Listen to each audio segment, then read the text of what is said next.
Chicken खाना बंद कर दें। वायरल इन्फेक्शन में एंटीबायोटिक्स का कोई रोल नहीं है। भारत सरकार ने एंटीबायोटिक के ऊपर एक रेड लाइन लगा दी है। हम इस समस्या एंटीमाइक्रोबियल रेजिस्टेंस से जूझते ही रहेंगे।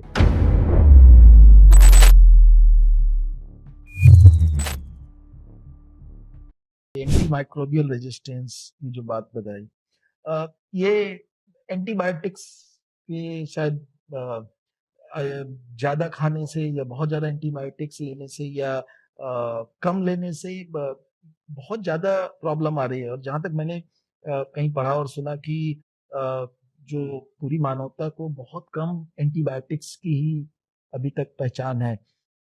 तो अगर ये एंटीबायोटिक्स रेजिस्टेंस बढ़ गया तो शायद फिर हम छोटी छोटी बीमारियों में भी जान गंवाने लगेंगे, क्योंकि फिर हम उनको क्योर नहीं कर पाएंगे। तो इस पर थोड़ा सा आप बताइए कि इसको कैसे, ये क्यों हो रहा है और किस तरीके से इससे बच सकते हैं लोग। इसके कई कारण हैं एंटीमाइक्रोबियल रेजिस्टेंस का।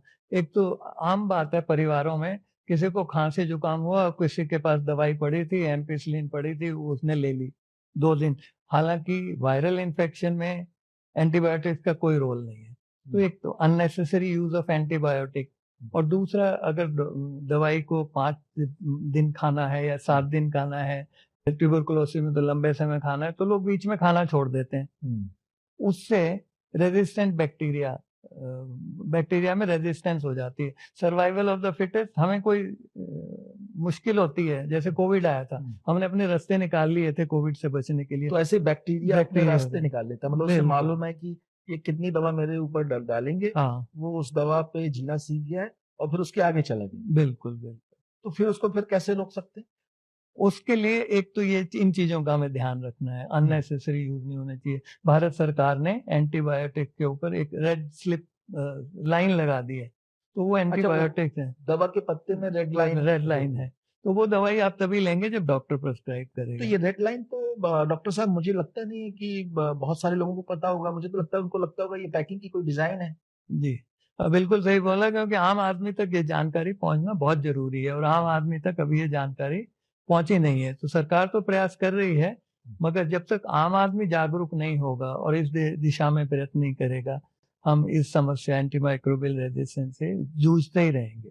तो पहले एक चीज ध्यान रखनी है, अगर दवा खरीदने जा रहे हैं और अगर आपके दवा के पत्ते में, एक तो एंटीबायोटिक्स बिना डॉक्टर के प्रिस्क्रिप्शन के ना खरीदें। बिल्कुल सही। और अगर प्रिस्क्रिप्शन भी है तो जितना बताया गया उतनी पूरी दवा खानी है।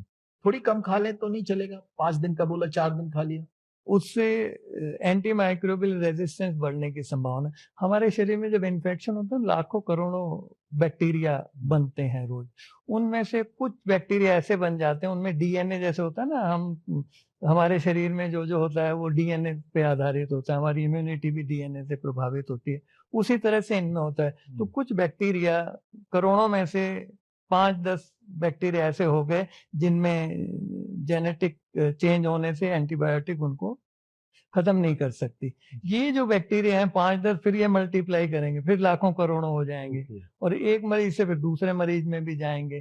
तो इस तरह से ये होता है और हमें बहुत आवश्यकता है जागरूक होने की। दूसरा कारण है, हम लोग पोल्ट्री में, वेटनरी में, उसमें भी एंटीबायोटिक यूज करते हैं। वो एंटीबायोटिक हमारे वातावरण में पहुंचती हैं और उन जानवरों में अगर रेजिस्टेंस होती है, कुछ इन्फेक्शन ऐसे होते हैं, उनसे हो सकते हैं। दूसरा, जो एंटीबायोटिक्स घूम रही हैं, वो जो एग्जिस्टिंग बैक्टीरिया हैं, उनमें रेजिस्टेंस की ताकत दे सकती है। तो एंटीबायोटिक अगर हम सिर्फ खा रहे हैं, सिर्फ इसी से हम रेजिस्टेंस नहीं डेवलप कर रहे। अगर हम वो अंडे खा रहे हैं या वो चिकन खा रहे हैं जिसमें एंटीबायोटिक्स यूज हुए हैं, उससे भी रेजिस्टेंस नहीं नहीं, उनसे नहीं होता। चिकन में नहीं जाते ये एंटीबायोटिक रेजिस्टेंस बैक्टीरिया, और अंडों में नहीं जाते। वो वातावरण में, आपके सीवेज में चले जाएंगे, पानी कंटेमिनेट होगा, उस तरह से ये फैलते हैं। तो ये नहीं कि आप अंडा और चिकन खाना बंद कर दें। या मैं अच्छा जी, मैं वेजिटेरियन हूँ, मैं तो नहीं खाता, पर कोई चिंता की बात नहीं है। आप वो खाना बंद नहीं करें, जैसे खाते हैं वैसे खाते हैं।